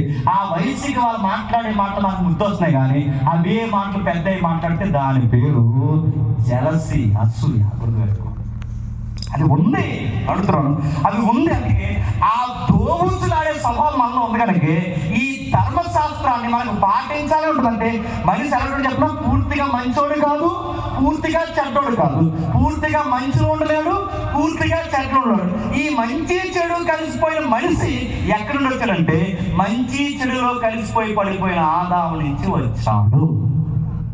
అందుకు గుర్తుపెట్టుకోండి, అందుకు మనం ధర్మశాస్త్రం పాటించలేకపోతున్నాం గుర్తుపెట్టుకోండి. ఇప్పటికీ మనకు ఆ బుద్ధులు ఉంటాయంటే ఉంటాయి. మీరు చూడండి, మనం ఎప్పుడైనా చూడండి, చూడకూడదు చూడకూడదు అనుకున్నది చూస్తాం. అంత రియల్గా రామపత్రిక ఏమంటే చెప్పిన మనం బలహీనం. ఎందుకు బలహీనం? అన్నిటిలో బలహీనం. ఏదైనా బలహీనం. ఏది తినకూడదు అనుకుంటామో అదే తింటాం. ఒక ఆయన నా మెసేజ్లో చెప్పిన ఎగ్జాంపుల్ మీరు చెప్తాను వినండి. ఒక ఆయన అడతలకి తినేయాడట. అడతలకి తినేస్తే ఏమవుతుందండి? ట్యాంక్ వస్తుంది. ట్యాంక్ వస్తే ఏమవుతుందండి? షుగర్ వస్తుంది. షుగర్లు బీపీలు వస్తాయి. ఎవరికైనా పొట్ట పైన చెప్తున్నా, ఎవరికైనా పొట్ట వచ్చిందో మీరు ఈ రోగాలకి ఎలకంబోటి మర్చిపోకండి. ఆడలేదు మొగలేదు, ఎంత తిన్నాలో ఎంత పని చేసారో పనికి తగ్గ తిండి తినండి, తిండి తగ్గ పని తినండి.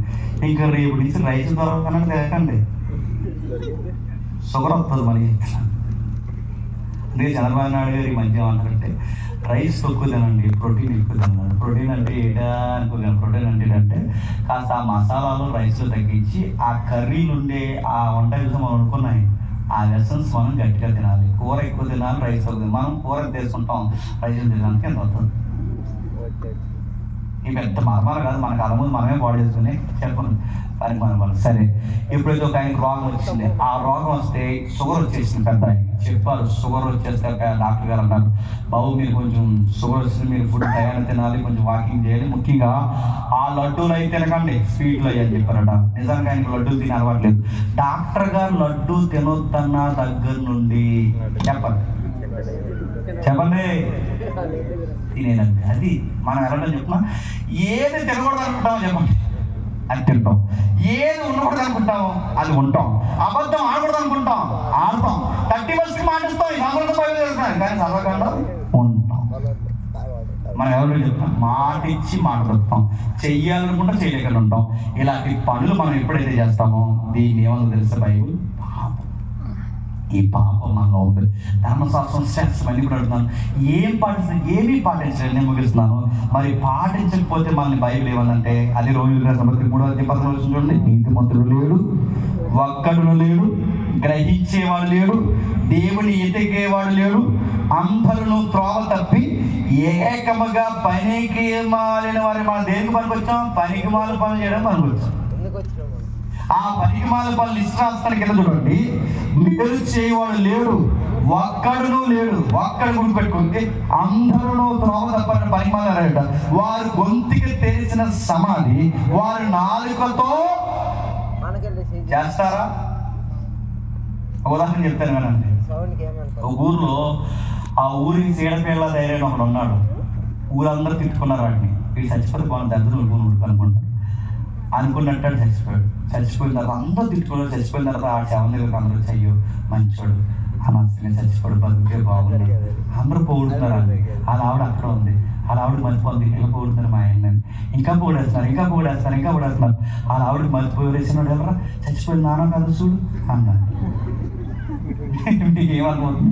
బతుకుడుగా నాన్న తింటారు, చచ్చితే ఎలా తింటారు? ఎవరా నాన్న కాదు చూడు డౌట్ అవుతున్నారు.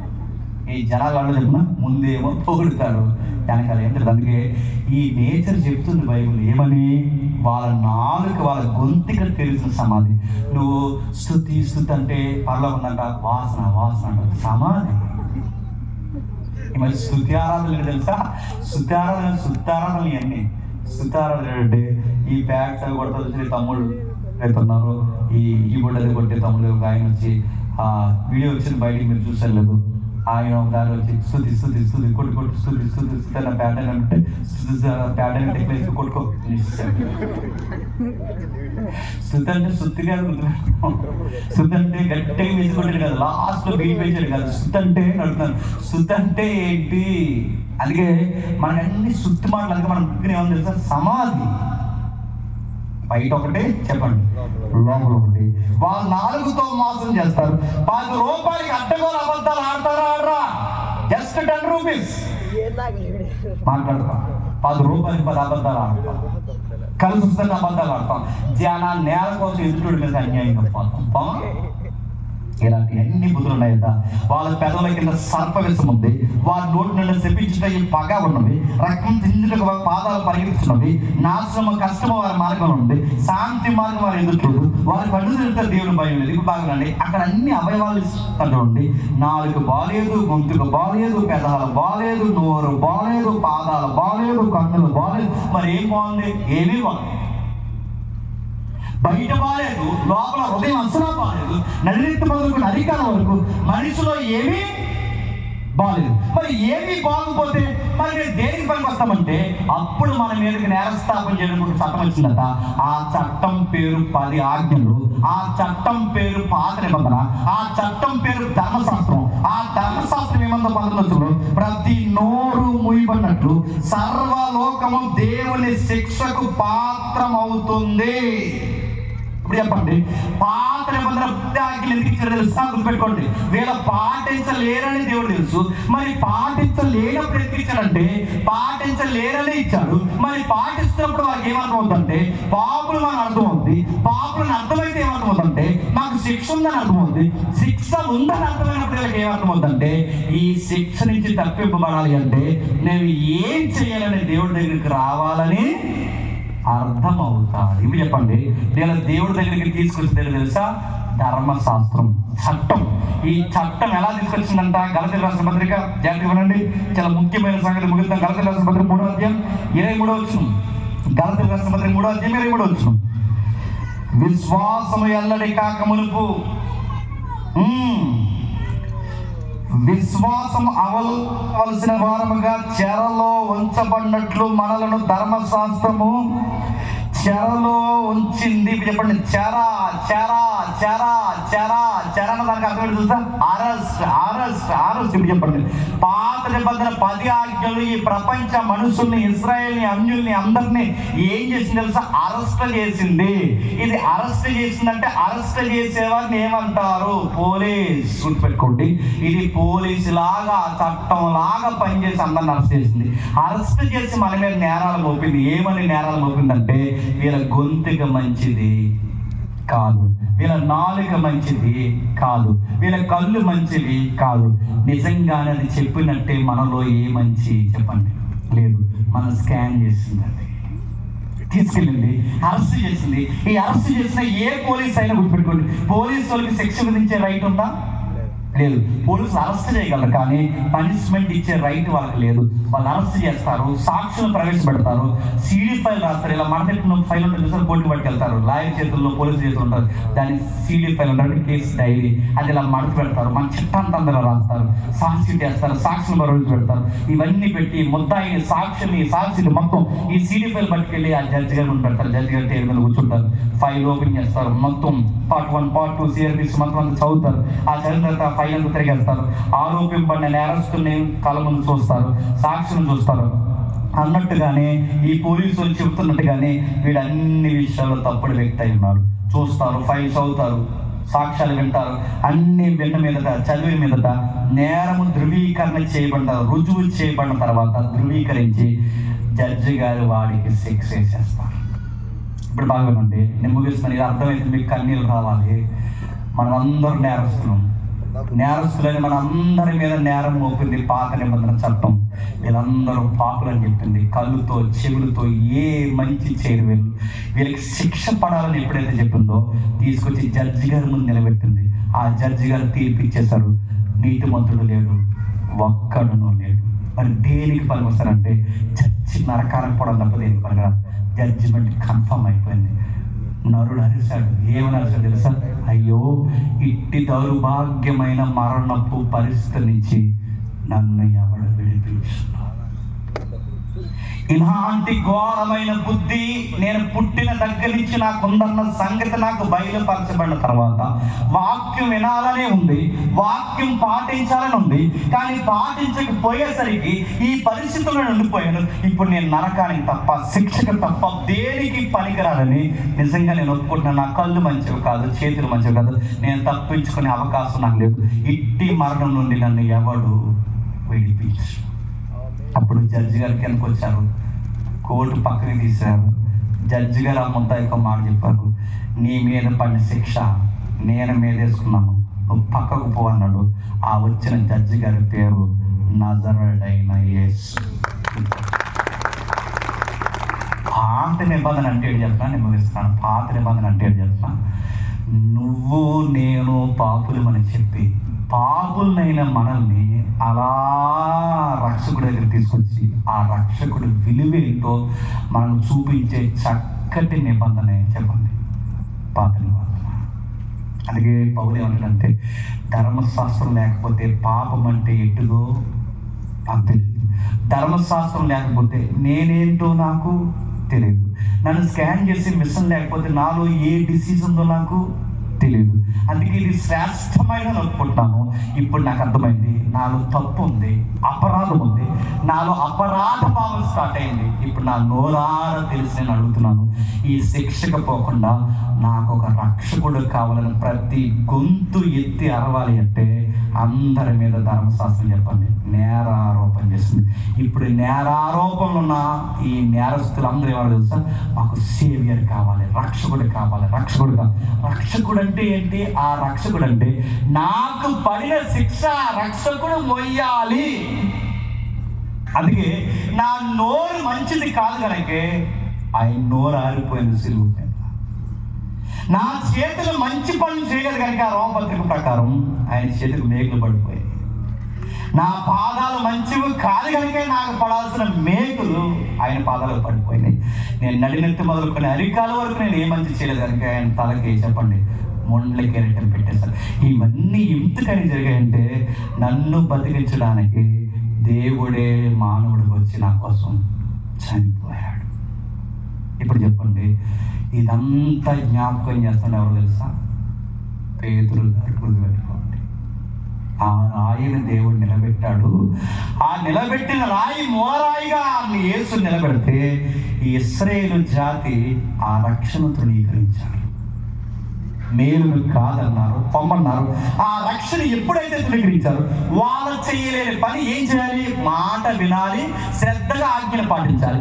ఇది పాటిస్తుంటే అది ఇంత బాగా మిమ్మల్ని ఎవరు నడిపిస్తున్నారంటే, మాకు రక్షకుడు నన్ను నడిపిస్తున్నారు వాళ్ళు చెప్పుకోవాలి. వాళ్ళు చెప్పలేని పనిని ఇప్పుడు ఎవరు చేయమని పిలిచారు తెలుసా?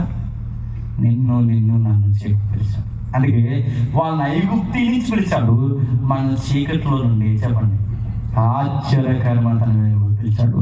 వాళ్ళని ఐగుప్తి నుండి పిలిచాడు, మన లోకంలో పిలిచాడు. వాళ్ళని ఎందుకు పిలిచాడు? ఆ దేవుడి నీతిని ప్రకటిస్తూ పాటిస్తూ జనాలకు చూపించడానికి పిలిచాడు. ఇప్పుడు మనల్ని ఎందుకు పిలిచాడు? ఆయన గుణాతిశయములను చెప్పండి ప్రచురము చేయాలి. ఇప్పుడు చెప్తున్నాను, ఆయన గుణాతిశయములు ప్రచురం చేయడం అంటే తెలుసా? మన గుణగణాలతో బయటికి ఆయన్ని చెప్పండి చూపించాలి. ఎలా చూపించాలి? సమస్తమైన దోషణ మాటలు చెప్పండి మానే. ఒక ఆవిడ అంటుంది, బాగా అక్కడ పాస్టర్ గారు బతికిపోయే పాస్టర్ గారి ఇబ్బంది సంగతి ఏంటి అందంట. అంటే సంపద ఒకటి, మళ్ళీ మన సంపద నువ్వు చాలా మంది చూస్తారు. సమస్త దోషణ మాటలు మానంటే నా మాటలు మీకు అర్థమవుతున్నాయా? మానే ఆ వంకర మాటలు మానే, ఆ బూతులు మానే, ఆ పనికిమాల పనులు మానే, కొత్తగా జన్మించు. ఎందుకు నేను కొత్తగా జన్మించను? నా గుణగణాలని వాక్యము ద్వారా నేను నేర్చుకొని నేను ఎవరిని చూపించాలి తెలుసా? సిలువ వేయబడిన చెప్పండి. నీ ప్రేమ చూస్తే యేసుప్రభు ఇలాగే ప్రేమించేవాడేమని చెప్పుకోవాలి. నీ క్షమను చూస్తే యేసుప్రభు శత్రువును కూడా ఇలాగే క్షమించేవాడేమో చూసుకోవడానికి. మనం ఒకప్పుడు పిలుపు లేని వారం, ఇప్పుడు పిలుపు ఉంది. మనం దేనికి పిలవడ్డామంటే యుక్త ప్రవర్తనతో యేసుప్రభును దూషించి మూర్ఖంగా మాట్లాడుతున్న ప్రతి మూర్ఖుని నోరు మన ప్రవర్తన ద్వారా ముగించడానికే చెప్పండి మనం పిలుచుకోండి. ఫేస్బుక్లో గొడవ పెట్టుకోవడానికి కావాలి, నేను గుర్తుపెట్టుకోవాలి.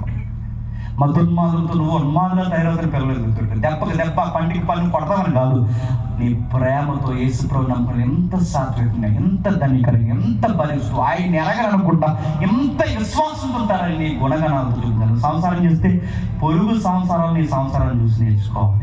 నువ్వు విద్యార్థులు అయితే తోటి విద్యార్థులు నీలాగా బతకాలనిపించాలి. నువ్వు యవనస్తులు అయితే తోటి యవనస్తులు నువ్వు మాదిరిగా ఉండాలి. నువ్వు ఉద్యోగస్తులు అయితే తోటి ఉద్యోగస్తులు దీవెనకర. నువ్వు ఎక్కడ పని చేసినా, నువ్వు వ్యవసాయకులు అయితే నువ్వు అన్నిటికీ దీవెనకర. అందుకే నీ వ్యవసాయాలు అదిరిపోవాలి అంటే, నీ పిల్లలు మీకు కలిసి రావాలి అంటే అన్నిటికీ సూత్రం ఏంటి చెప్పిన? ఆయన చెప్పింది వినాలి, నిబంధన పాటించాలి. ఇది చెప్పింది విని నిబంధన పాటిస్తానని చెప్తున్నాను.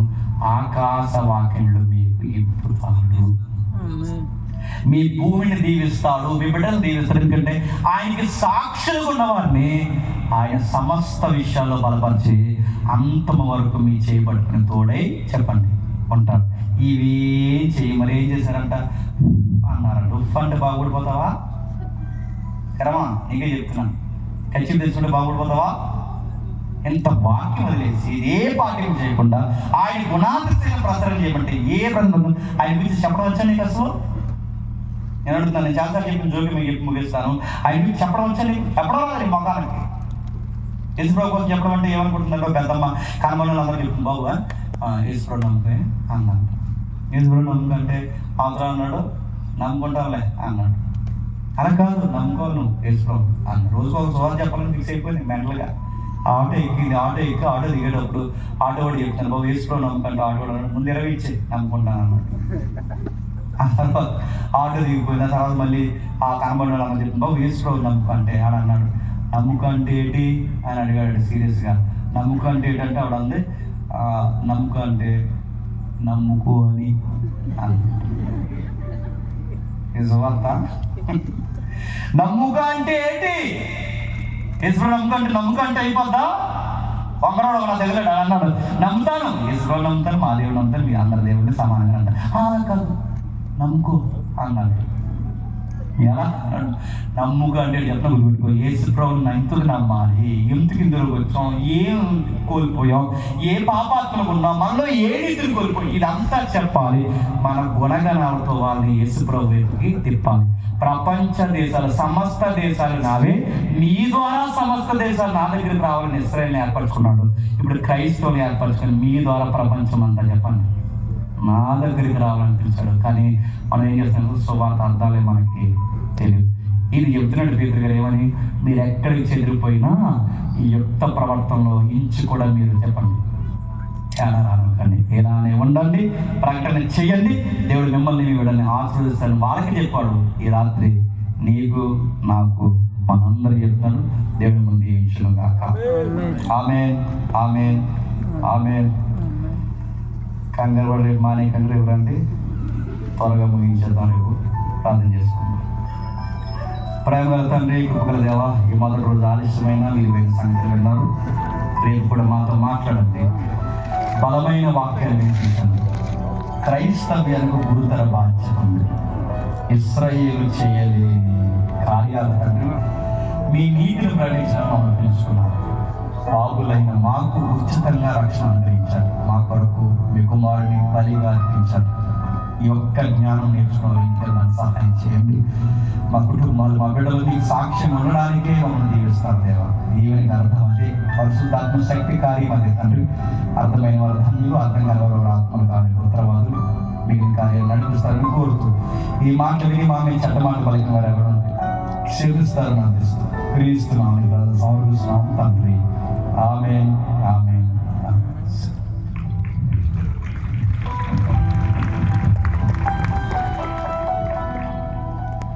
చెప్పులు కొడుతూ ప్రభు నామాన్ని మహిమ పలుకుతాం. చాలా విలువైనటువంటి చక్కని మాటలను అందించినటువంటి